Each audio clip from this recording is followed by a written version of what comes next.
What's up, everybody? BigSweetC here with you. Got a special little video for you today. I thought I'd do a cool little video on the side here. It doesn't really count towards the 2 a week that I normally do, but it's a special weekend. It is the beginning of the NFL playoffs, and anybody who's followed me for a little while knows that I am a huge football fan.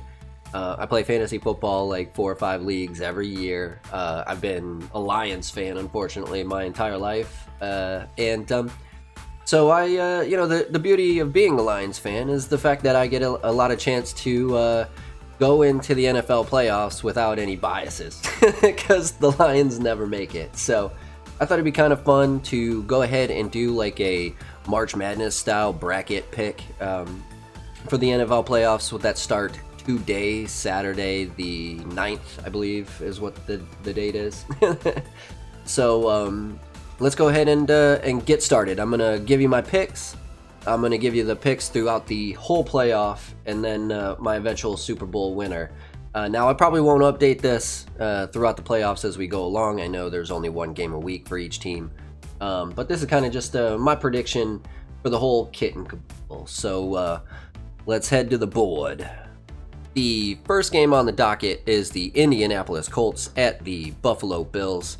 Now, this one was pretty simple for me because I know the Indianapolis Colts are a pretty decent football team. I think they won 10 or 11 games this year, and they tied the Tennessee Titans, or almost tied the Tennessee Titans for the AFC South title. And they could have very easily been hosting a playoff game had 1 or 2 games gone slightly different for the Indianapolis Colts. But the truth is, Josh Allen's balling out right now, and I haven't seen the Bills be this good since the Jim Kelly era, where they went to 4 straight, and I don't see that changing right now. I think the Bills are gonna host their first playoff game in forever, and to be honest with you, I kind of think they might spank the Indianapolis Colts. So game number 1, I'm gonna give to the 2 seed Buffalo Bills.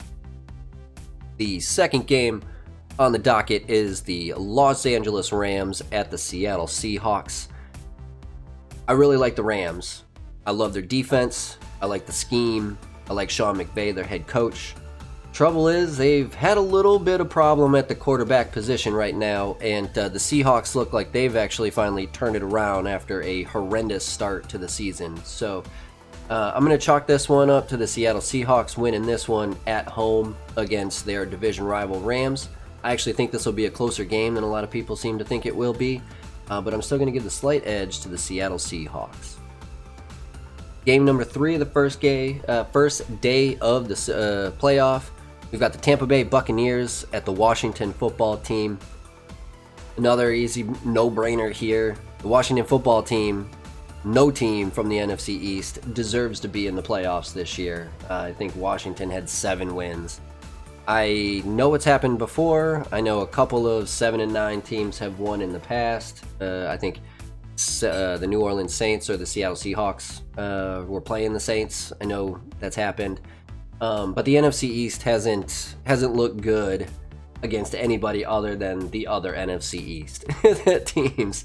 So no-brainer. I'm picking Tom Brady. Not going to go out in Wild Card Weekend. Doesn't want to do that with his old team, with his new team. And so I think Buccaneers go in and pretty handily take over the Washington Football Team.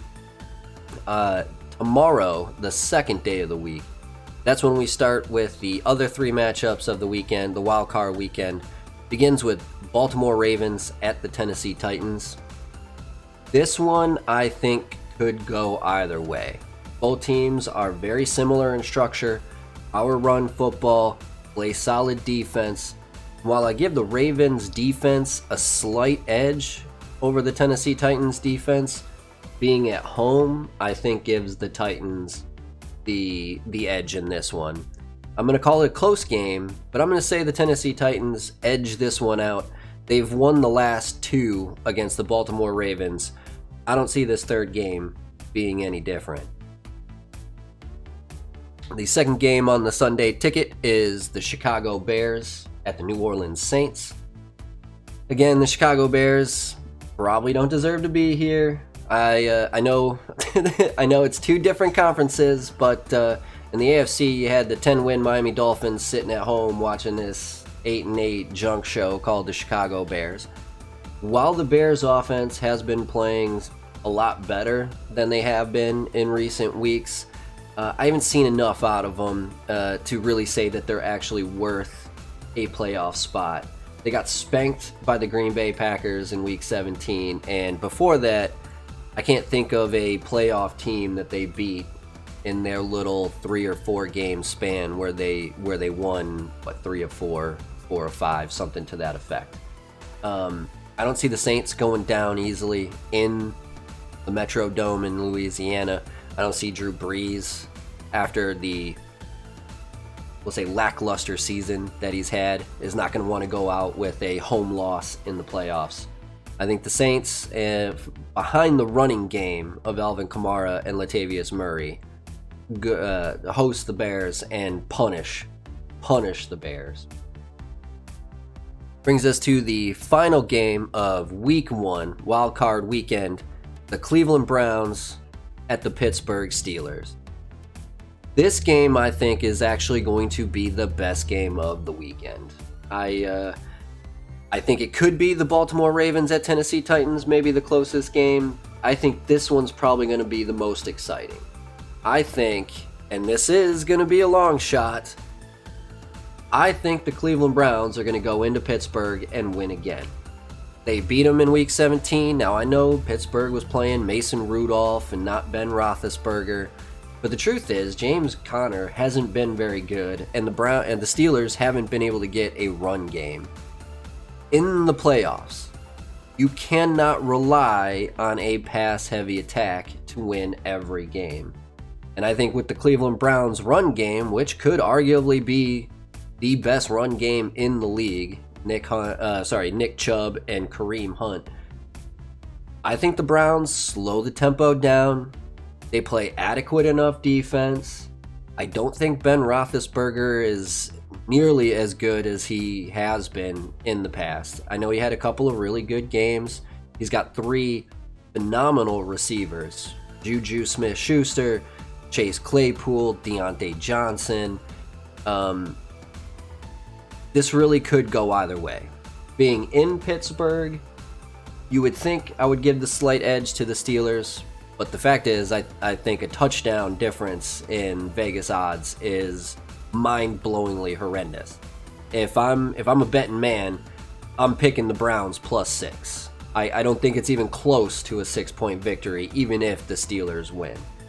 But I'm going to go with my gut on this one, and I'm going to call the first upset of the playoffs. I don't consider the Buccaneer 5 seed over the 4 seed Washington football team an upset. I don't think anybody's expecting Washington to win. I do think most people are expecting Pittsburgh to win. I think this is the first big upset of the playoffs. I think Cleveland's going to go into Pittsburgh, and I know as much as Hugh Tahoob is going to hate me saying this, I think the Browns are going to pull this one off. We then get into Week 2. This is when it really gets fun because you're down to the top 4 in each respective conference, and you really get down to the nit and gritty. First game up on the docket, I believe, is going to be the Tennessee Titans at the Buffalo Bills. Again, Josh Allen balling out. I know Derrick Henry can really change the tempo of a game. I know Ryan Tannehill's had probably his best season ever as a passer. But I don't see Josh Allen stopping anytime soon. Josh Allen is an absolute pro baller when it comes to the quarterback position, and the addition of Stephon Diggs at wide receiver, easily the biggest pickup of any team in the league this year. I think even with the good defense on Tennessee's side, Buffalo Bills have arguably a better defense, definitely a more aggressive, more turnover-friendly defense than the Tennessee Titans. I think the Bills get their second win in the playoffs. Next up would be the Tampa Bay Buccaneers at the Green Bay Packers. I know I said Josh Allen's been balling out. I honestly don't think anybody's been playing better than Aaron Rodgers. He's probably going to be the MVP, in my opinion. I think he probably should be the MVP, considering he's in a new offense, new-ish offense. This is only his second year in this new style offense. He's got arguably the best touchdown to interception ratio I've ever seen, 51 to like 4 or something like that. So I think he's a shoo-in for MVP, and I think he's another one that's probably playing better football than he ever has, considering he already has a Super Bowl ring and an MVP under his belt. I think gives the edge to the Green Bay Packers. I think they win this one in Green Bay over the Tampa Bay Buccaneers. Next game would be the Seattle Seahawks at the New Orleans Saints. I'm going to go with another upset here. I think the Saints are good. I don't think they're great. They started off phenomenally. They were the number 1 seed in the NFC for the longest time, and then they kind of fell apart when Drew Brees got hurt. I don't think they ever really got back on track. Like I said, I think Seattle has done an unbelievable job turning it around from a horrendous start to the season. I think the Seahawks go in to St. Louis. St. Louis? Louisiana? No, New Orleans. I think the Seahawks go into New Orleans and take down the Saints for the second upset of the playoffs. Then again, once you get into the divisional round, there's really no upsets. I mean, every team deserves to be there. But it is a 3-2, and I think the away team comes away with the victory. The fourth and final game of the divisional round is the Cleveland Browns at the Kansas City Chiefs. Much along the lines of Aaron Rodgers, who already has an MVP and a Super Bowl ring under his belt, we just watched Patrick Mahomes take everybody down in the playoffs last year, win his first Super Bowl.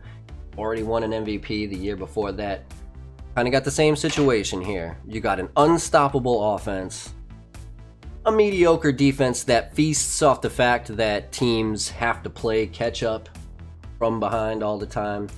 I don't think that favors the Cleveland Browns run game. I think Patrick Mahomes goes in, puts up a couple of touchdowns, Cleveland gets down early, and I don't think Baker Mayfield's going to be able to play catch up. Browns are designed to play from ahead, and I don't think if they get ahead, they're going to be able to do that. They're going to have that opportunity. I see the Chiefs going to the conference finals. When we get to the conference finals, this is probably going to be my favorite weekend. I know it's not the Super Bowl, but I think that the final 4 teams, the 2 games, one from each conference, I think are going to be phenomenal. In the AFC, you're going to have the number 2 seed Buffalo Bills going into Kansas City to take on the number 1 Kansas City Chiefs. Right now, I think you could easily say the Bills' offense is playing at the level that the Kansas City Chiefs are. The reason I'm going to give the slight edge to the Kansas City Chiefs, though, that week 1 bye. The wild card weekend bye is going to give the Kansas City Chiefs enough time to kind of rest up.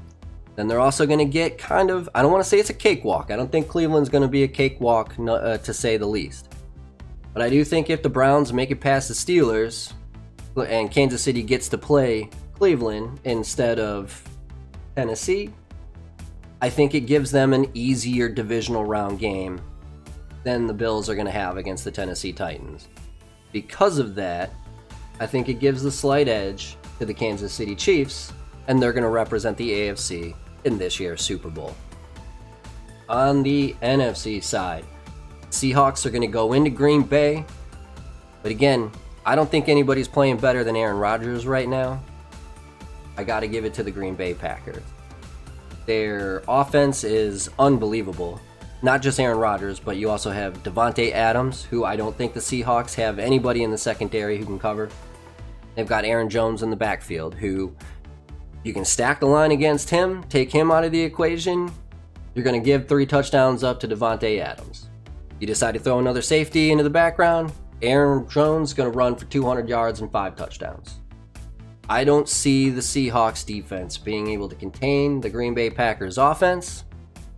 And the way the Seahawks play, they're much like the Browns. They play better from ahead than from behind. I think they get down early. I think Green Bay kind of runs away with this one. It's going to be a lot closer, I think. The Bills and the Chiefs, I think, are going to be a lot closer game than the Seahawks-Packers. But in the NFC, I don't really see any team that stacks up to the Green Bay Packers. I think the AFC top is the top of the AFC is a little bit more top-heavy than the NFC. I think the Packers probably run away with the NFC and represent that conference in this year's Super Bowl. When we get to Super Bowl 46, 46, 44, 58, I don't know. I can't remember which one it is. I think it's 54 now, actually. Super Bowl 54. The number 1 seed Kansas City Chiefs take on the number 1 seed Green Bay Packers. You've got easily the top 2 choices for MVP this year going at each other. Patrick Mahomes versus Aaron Rodgers. But I just don't see anybody playing better than Aaron Rodgers right now. I'm going to go out on a limb. I know a lot of people seem to think Kansas City is going to run away with their second title in 2 years. I would not be surprised if that was the case. They were on fire. Biggest deal is their starters took week 17 off because they had already clinched the bye week, and then they have the bye week. I know it seems kind of weird because I use the excuse that I think the bye week is going to help them against Buffalo. I think Buffalo is going to wear them down a little bit more than anybody will wear down the Green Bay Packers in the NFC. Aaron Rodgers, I think, is playing out of his mind right now, and it's hard to fathom anybody getting the best of him regardless of where the game is, because this whole year we've just seen him countless times go out and win the game. Again, Kansas City can absolutely do it. I just don't think that it happens this time. I think the cards are all in the Green Bay Packers playbook right now. I think Aaron Rodgers is playing best football of anybody in the NFL. I think he's going to be the MVP of the league. I also think he's probably going to be the MVP of the Super Bowl. I am picking the Green Bay Packers to win the Super Bowl this year. Going out on a limb there, I know, as the 1 seed. That's so courageous of me. But I honestly don't think anybody can beat the Green Bay Packers right now. Couple of weeks, who knows what happens in the previous games before that. Maybe Devontae Adams, who's been injury prone this year, maybe he goes down. Anything's possible. But if you're asking me today, and that's what I'm talking about today, I'm rolling with the Green Bay Packers. Hope you guys enjoyed this little video. I know it's kind of brief, kind of quick, kind of sport, and not really, I mean, it's kind of gaming. Football's a game, right? Football's a game. But I thought this was pretty fun going through and kind of picking my little March Madness style. If you've got secondary opinions or you don't like any of my picks, do me a favor. Comment below. Tell me where you think I went wrong and who you think's going to win the Super Bowl this year. Either way, that's going to do it for this one. BigSweetC, that's me. Wishing YouTube, that's you. Wonderful day, night, morning, afternoon, evening, whatever time of day it might be. As long as you're watching, I'm wishing you a wonderful watching time. Sweetness. Signing off. Peace.